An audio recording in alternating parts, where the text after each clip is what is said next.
Hello, beloved. It's that time when we do sacred reading together. If you're not familiar with sacred reading, if this is the first time you've stumbled onto this, this is an opportunity for us to take a sacred text. We read it aloud together, or you can do it by yourself. And as we read it aloud, we listen for a word, a phrase, an image that rises up in us. With Spirit speaking into our lives, something we need to hear. Sacred reading, or Lectio Divina in Latin, is the invitation to believe Spirit can speak right now into the lives that we have and can offer us a way of seeing, hearing, knowing something that we need to know right now. To be reminded of it. It might draw something up from our unconscious that we need to know, or it might call us out because we've followed a path that perhaps we ought not to follow. As First John in the First Nations text has called it, the broken path. So today we're reading from First John chapter 5. We're very near the end. We're reading verses 16 and 17. And if you do this at home by yourself, and this is something anyone can do, it doesn't require some kind of special degree or anything. We read the text, often a short text. We listen for what it says to us. I encourage, if you do it, that you read it out loud. If you're uncomfortable with that, find a space by yourself, read it out loud, because you hear the words. You reproduce the words in your vocal cords. And sometimes our eyes can play tricks on us as we absorb information directly into our brain, but if we read it aloud, we might hear an aspect of it that we needed to hear. And most all of the Christian text was originally spoken word before it became written word. So hearing it spoken is hearing it as it was originally intended.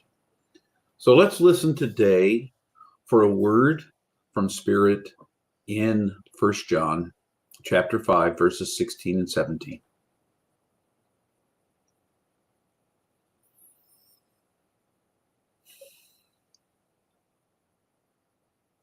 You might see a sacred family member walking in a broken way that does not end in death. You should pray, and that person will be given life, as long as the broken way does not end in death. There is a broken way that ends with death. If that is so, prayer will not help. All who do wrong, walk in broken ways, but not all broken ways end in death.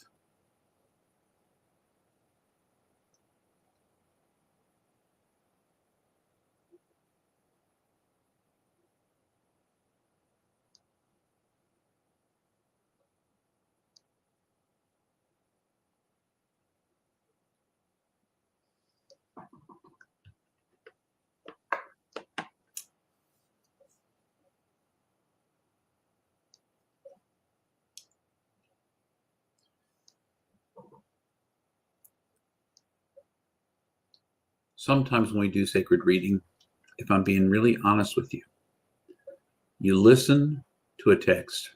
You might even listen a second time and a third time.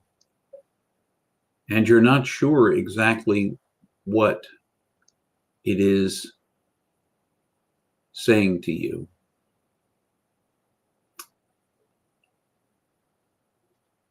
And you may come to it with a question. And that question may be, you might walk away with that question, and it might be the question itself that you're meant to dwell on through the rest of the day, that you might ponder, you might ask in prayer, you might seek other ways of seeing it. This is one of those texts for me today. Certainly I've studied 1 John as a Bible study book, which is completely different than Lectio Divina in many ways. You try to get at what the text originally meant. With sacred reading, You expect it to have a meaning perhaps that you can hear right now without even knowing what the original intent was.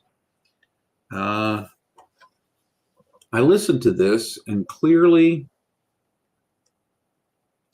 it was an invitation.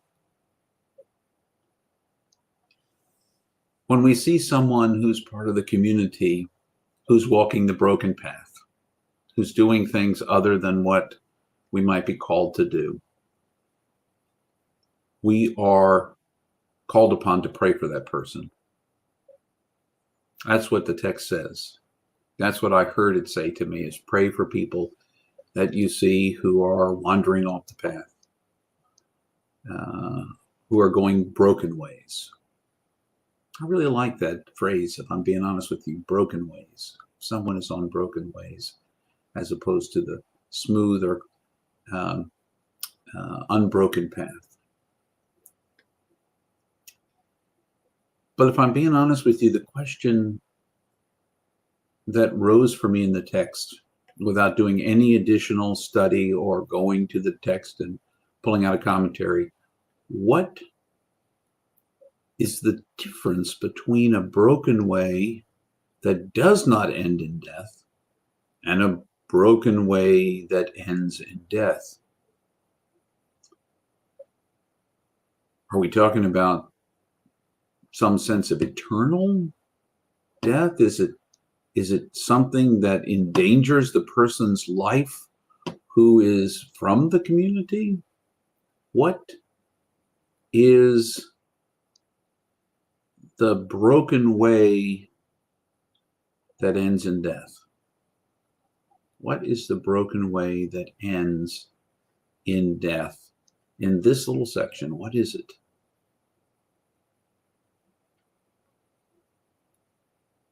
Because in some instances, prayer is helpful, and apparently in other instances, not so much. So when I see someone walking in a broken way, there's nothing in here about calling them out, telling them they're wrong. But there is in the text the invitation to pray for someone that I think is on a broken path.